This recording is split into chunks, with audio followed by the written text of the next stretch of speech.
ભાજપ સાથે જોડાયેલા જેટલા પણ લોકો છે એ બધા પર રોજબરોજ ક્યાંક ગેરરીતિઓ કરવાના, ક્યાંક અત્યાચાર કે બળાત્કાર કરવાના કે ક્યાંક ભ્રષ્ટાચારમાં સામેલ હોવાના પુરાવાઓ બહાર આવી રહ્યા છે.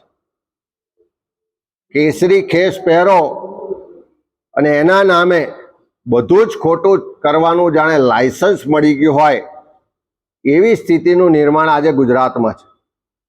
મેં મીડિયાના માધ્યમથી જાણ્યું કે મોન્ટુ પટેલ કોઈ ભાજપના મોટા નેતા સાથે સંકળાયેલા છે અને એમની મિલીભગતથી આખું આ કૌભાંડ કે ભ્રષ્ટાચાર થયો છે. મેં કોઈ મીડિયામાં એવું પણ જોયું કે લગભગ 3 થી 4 હજાર કરોડ રૂપિયાનો ભ્રષ્ટાચાર છે. તો સરકારે તપાસ કરવી જોઈએ કે કયા નેતા સાથે સંડોવાયેલા છે.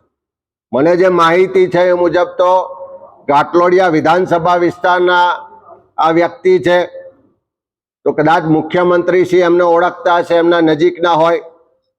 ગાંધીનગર લોકસભા મત વિસ્તારના વ્યક્તિ છે, તો કદાચ આપણા દેશના ગૃહમંત્રી પણ એમને ઓળખતા હોય કે કદાચ એમના નજીકના હોય.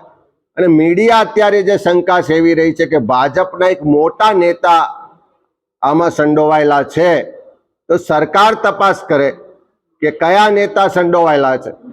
તપાસ પછી નામ જાહેર કરો કે કોણ એવા લોકો છે કે જે સત્તાનો, પોતાના પદનો દુરુપયોગ કરી અને ભ્રષ્ટાચાર કરવા માટે લોકોને પ્રોત્સાહિત કરે છે, મદદ કરે છે, એમની ભાગીદારી છે. અને એવા લોકોને ખુલ્લા પાડવાની જવાબદારી અમારી, તમારી, મીડિયાની, બધા જ લોકોની જવાબદારી છે. ત્યારે સરકાર સામે આવે, એની સ્પષ્ટતા કરે કે મુખ્યમંત્રીને, ગૃહમંત્રીના મતક્ષેત્રનો કોઈ વ્યક્તિ આખા દેશમાંથી ફાર્મસીની મંજૂરીઓના નામે, બીજા નામે જે લૂંટ ચલાવી છે, જે ભ્રષ્ટાચાર કરી રહ્યો છે, અને ખાલી ભાજપનું નામ બદનામ થાય છે એવું નહીં, ગુજરાતનો વ્યક્તિ હોવાથી બધા જ ગુજરાતીઓનું નામ બદનામ થાય છે.